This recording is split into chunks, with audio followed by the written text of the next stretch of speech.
All right, let's now move to the Eastern Cape and focus first on what is facing the Nelson Mandela Bay municipality. They're facing a water disaster. The municipality saying that they are just days away from taps running dry in half the city. 40% of the city, western suburbs, Kariga, Kwanobukle and St. Albans, where one of the biggest correctional services facilities located, will be affected. Yeah, and officials are saying the areas those affected areas only have 38 days of available water left. The municipality is meeting with various business forums and others now this week to discuss what they can do, also issuing very strict instructions to residents to please be very, very drastic with their water usage. Well, there's lots to discuss with this region. I'm joined now by political analyst Ongama Mtimka. So, Ongama, we're going to get to a lot of the political issues in a moment, but a comment first from you, if you would, on how well the Nelson Mandela Bay municipality, bearing in mind that Gqeberha is your hometown, has actually handled this water crisis. I mean, it was just a few weeks ago that the mayor was saying that residents had to boil their water because it wasn't safe to drink. Now saying that almost half the city is going to be without water at all in 38 days. We know that it is a dry part of the country. Is there a governance issue to answer here, though, in your view? Part of the problem in Nelson Mandela Bay is a long and ongoing process in which political or administrations in the last 10, 12 years have failed to do what has been necessary in order to make sure that sources of water supply in the city are broadened, are increased. And part of the problem has been the corruption that has, riddled the procurement processes as well as the infrastructure delivery program, including the low-level scheme.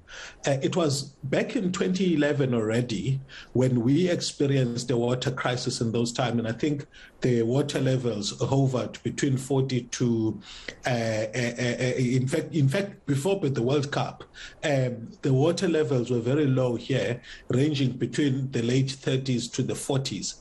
And already a process was started, including, water schemes that were aimed at making sure that there's a wider range of supplier networks that supplies the city, but also desalination was explored. I think the bottom line is that there has been failure upon failure of leadership in making sure that the long-term solutions are delivered on time and on budget. And successive administrations have failed to do that. What we have now has been really a symptom of instances of bad management, where you find that there's poor contracting that has been done with respect to, for example, the recent crisis we had around February, where you found that service providers were not paid or not procured on time. And as a result of that, the testing that was necessary was not done at the required levels, and therefore the water quality was affected. Yes, indeed, it's accepted that with dam levels below 20% for the longest time, there would be some problems. But I think it was acknowledged by the mayor herself in February that part of the problem had to do with the procurement and management of contracts in order to make sure that water remained clean. So it's a crisis. We are in crisis proportions. However, part of the disappointment also has been the lack of an in-your-face campaign about the state of the water disaster. We are in a worse situation than we were in the early 2010s, but the extent of the communication is far worse than it was in the early 2010s. And really, we know that the municipality is now holding all these public meetings. I think they've met with the business community. And if you look at the business around Nelson Mandela Bay municipality, I mean, it's like it's the Aspen factory, but it's so many car manufacturing outlets as well. A water shortage is surely going to cripple the city's economy. Absolutely. I mean, Nelson Mandela Bay is the most industrialized economy in the province, and water gets used on a wide range of activities, including cooling in manufacturing concerns. So a number of, business customers have been working with the municipality to try and find ways of, depending less on the grid, and in fact, at a domestic level as well. But we haven't had the water savings that are necessary to reduce consumption and make sure that we have a longer time, with water supplies in the city. Unfortunately, again, there hasn't been, we've recognized that the municipality goes through 4-year cycles of drought.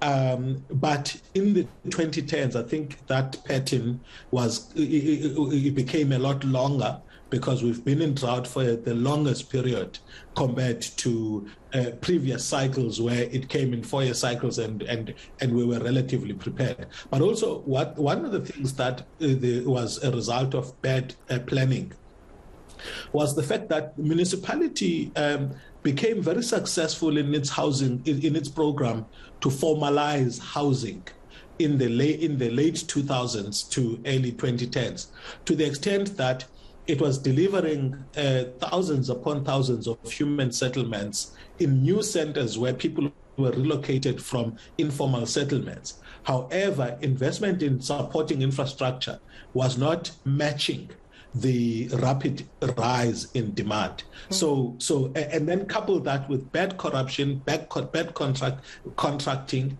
and poor leadership, really. Because we've spoken about a desalination plant here since the mid-2000s, and that we still do not have it, is really a problem of failures of leadership. And it's not just this administration, it's been successive administrations since the mid-2000s at least. Yeah, so red flags for many, many years, and now an absolute crisis looming in Gqeberha. Let's move on now to the ANC Eastern Cape elective conference. It's due to go ahead this weekend. It has been delayed before. Do you think it's going to happen this time?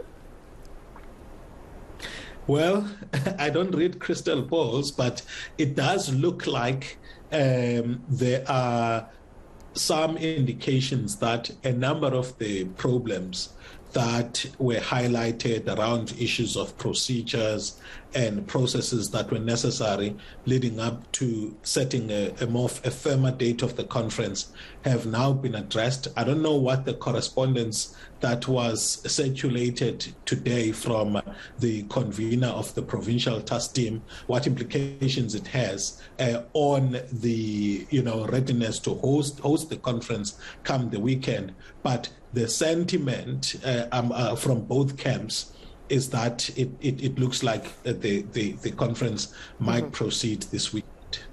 When you say both camps, are you talking about Premier Oscar Mabuyani's camp and Babalwa Madikizela's camp, which of course Oscar Mabuyani pro-Ramaphosa? So tell me this, how crucial is it that Oscar Mabuyani returns? How crucial is it for Cyril Ramaphosa come December? It's interesting, Sally. So ordinarily, when we are involved in processes of selecting leaders, we should be asking the question, in what ways do they best serve the interests of the geographic territory that sends them to a national conference?